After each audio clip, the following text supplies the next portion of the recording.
أهلا بيكم في قناة كروشيستا ستايل، مكملين في شغل رمضان بالمكرمية. والنهاردة هنتعلم مع بعض ازاي نعمل هلال رمضان بالمكرمية بكل سهولة خطوة خطوة.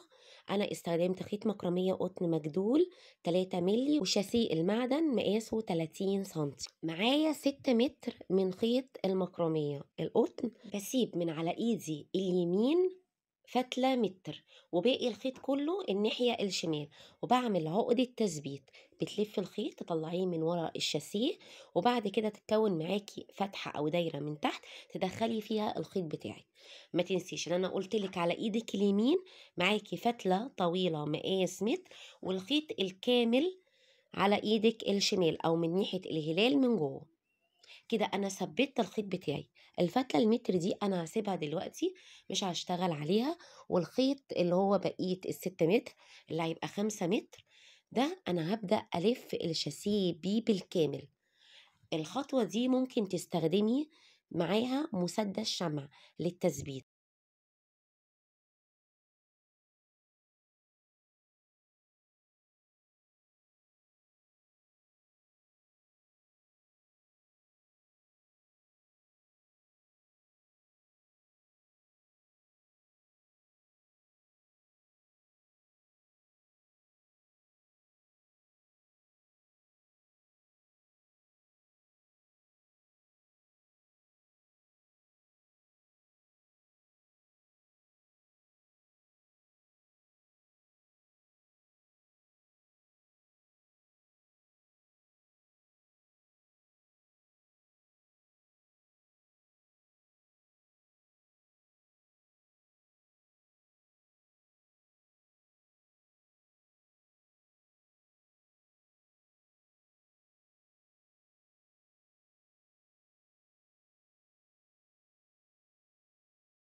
كده انا لفيت الخيط على الشاسيه بالكامل، والخيط اللي اتفضل معايا دخلته في عقدة التثبيت اللي انا كنت عاملاها في البداية، وقفلت الخيط معايا كويس جدا.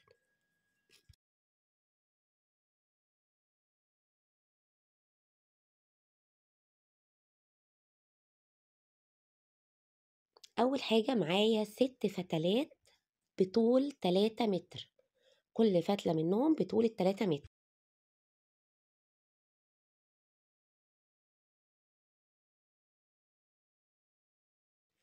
ببدأ أثبتهم في الهلال من تحت، بتيجي بتتني الخيط من النص بالظبط، بتكوني معاكي الحلقة اللي في النص، بلفها على الشاسيه من تحت. الفتحة اللي كونت معايا بحط فيها طرفين الخيط. أنا كده بعمل عقدة تثبيت اللي هي عقدة البداية الأمامية، بثبت بيها الخيط بتاعي. هركب ال6 فتلات بنفس الطريقة.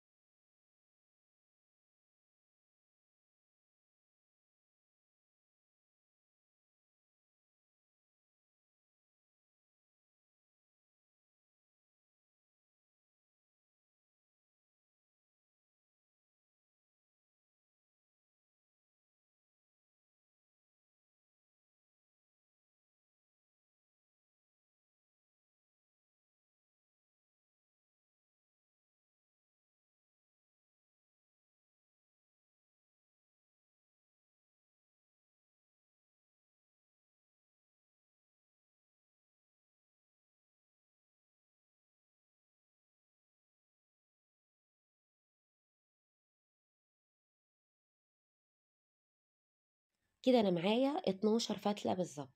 اول فتله من ايدي الشمال هي دي اللي هتبقى فتله التثبيت اللي انا بلف عليها الشغل بتاعي، بس بحاول ان انا ارسم زجزاج وانا ماشيه بالخيط ده. انا اللي هتحكم في الرسمه بتاعتي. الخيط هيبقى من فوق، وال11 فتله هيبقوا من تحت الخيط. هبدا دلوقتي اشتغل العقده المزدوجه. الخيط معايا اللي من فوق ثابت ومشدود بميل، واول فتله هتقابلني هتبقى من تحت الخيط، هتجيبيها تلفيها من فوق الخيط الثابت من فوقيه، تنزليها من تحتيه بالطريقه دي، أكنِّك بتلفّي الخيط بالضبط أو بتعملي عُقدة، وتشدّي الخيط على برّه، وأنتِ بتشدّي على برّه بتزُقّيه بإيدِك لجوّه، لعند عُقدة البداية اللي أنا عملتها.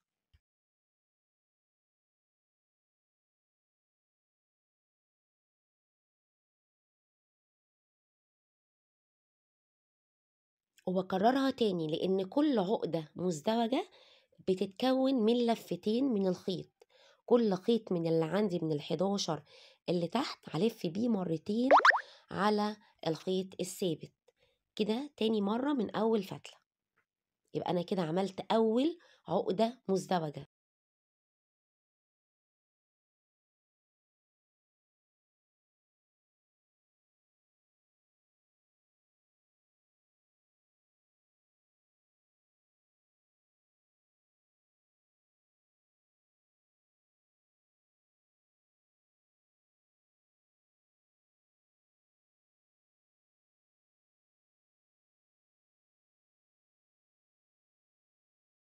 هابدأ آخد فتلة، فتلة كل مرّة أشتغل على كل واحدة لفتين من الخيط، بتسحبي الخيط وتجيبيه من فوق الخيط الثابت، تخرّجيه من الدايرة اللي اتكوّنت معاكِ وتزُقيه على جوّه أهم حاجة، دي مرّة وبتكرّريها المرّة التانية علشان تبقى متثبّتة معاكِ، دي كده اسمها العقدة المزدوجة.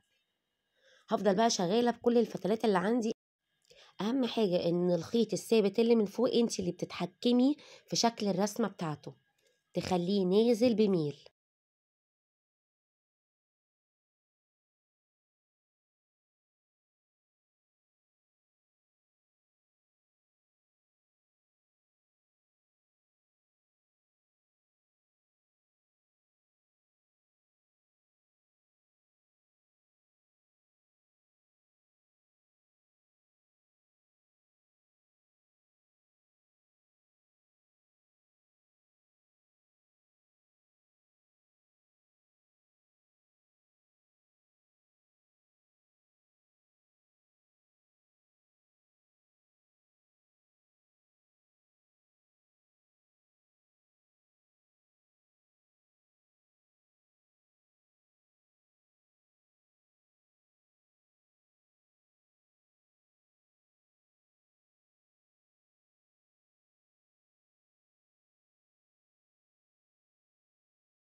كده خلاص أنا اشتغلت على ال11 فتلة اللي معايا من تحت بنفس الخيط الثابت اللي أنا لسه مخلصة بيه اللي هو الخيط اللي من فوق، باكمل الزجزاج بتاعي وهارجع أشتغل بميل تاني بس على جوه المرة دي، واشتغل بيهم 11 فتلة من تحت بعقدة مزدوجة نفس اللي أنا عملته فوق.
أنا هافضل شغّالة بالخيط الثابت لغاية ما أعمل الطول اللي مناسب معايا، هافضل مكمّلة بنفس الطريقة، أهم حاجة إن أنتِ بتتحكمي في الخيط الثابت اللي من فوق بميل، ده أهم حاجة.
الخطوة رقم 3، أنا دلوقتي هاقص 8 فتلات، مقاس كل فتلة من أولها لآخرها 2 متر، هاركّب 4 يمين و4 ناحية الشمال.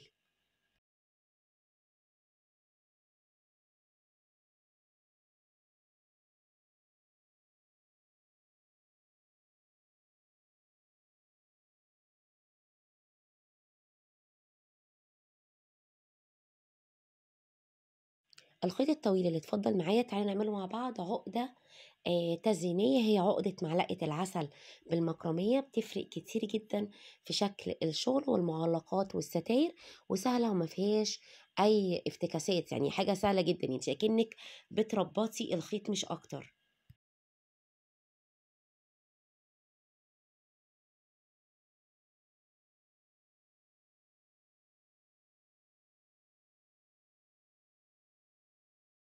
الفتلة اللي انت تشتغلي عليها بتشديها وطرف الخيط بتخليه من فوق الفتلة، تخرجيه من تحتيه وتبدأي كده أول مرة بتلفيه وترجعي تاني تكرريها، بتلفي لفة تانية تدخليها في الفتحة اللي اتكونت معايا، وتلفي كمان لفة رقم 3. ممكن تتعمل بلفتين، ممكن تتعمل ب3 لفات، وممكن كمان أزيد حسب الشكل اللي انت عايزاه. أنا هنا عملتها ب3 لفات، لفيت 3 مرات على الخيط الثابت بتاعي، وهبدأ أشد الخيط اللي من تحت والخيط اللي من فوق الاتنين مع بعض.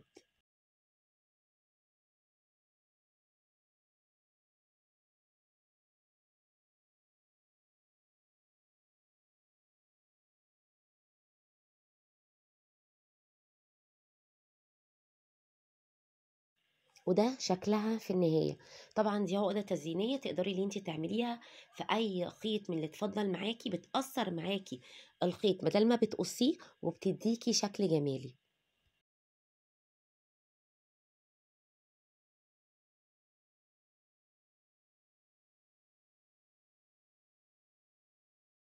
كده انا ركبت 4 فتلات يمين و4 فتلات شمال.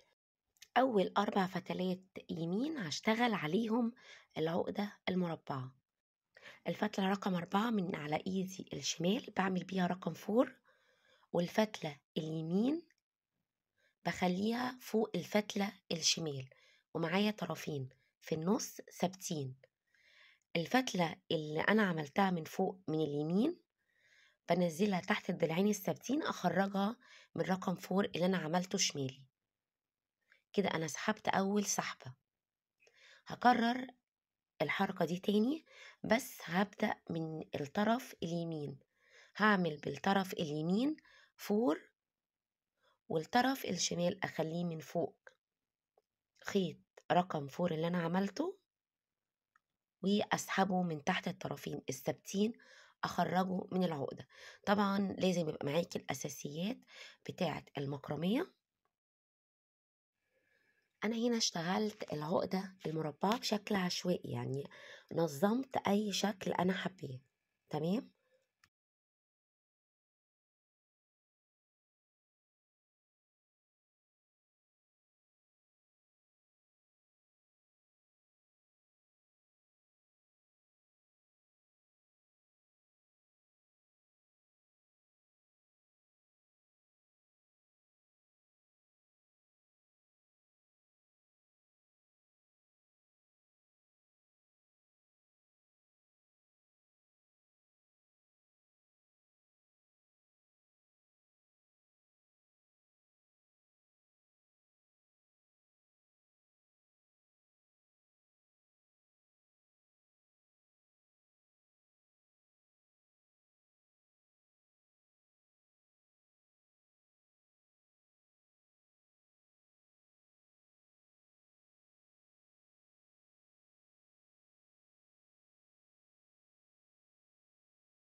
هعمل العلاقة اللي هعلق منها الهلال. جبت خيط طويل قسمته على 2، واعمل عقدة تثبيت اللي هي عقدة البداية الأمامية، وجبت هنا خرزة خشب حطيتها في طرفين الخيط،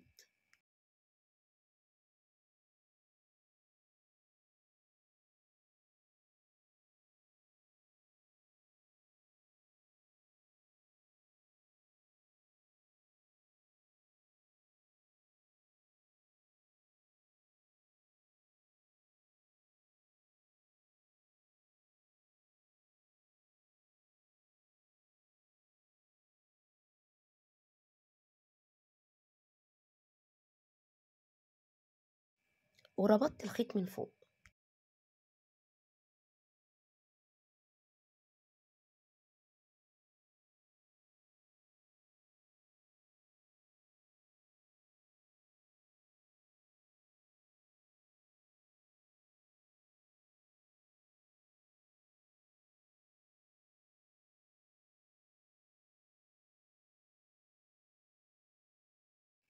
هعمل شرشوبة. أنا جبت فتلتين من الخيط المحلول، هسرحهم كويس جدا،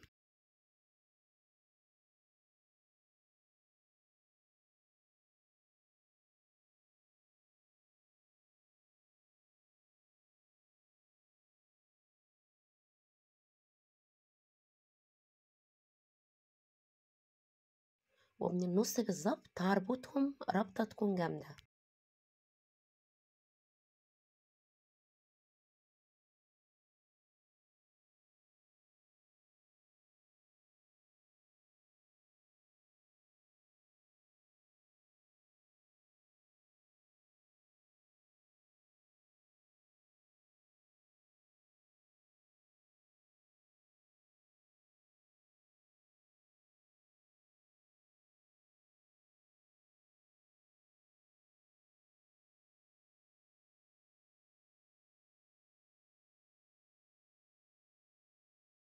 واسيب مكان من فوق صغير اقدر ان انا ادخل فيه الخيط بتاعي تحت الربطة بالظبط، وارجع تاني اربط الشرشوبة علشان اقفلها.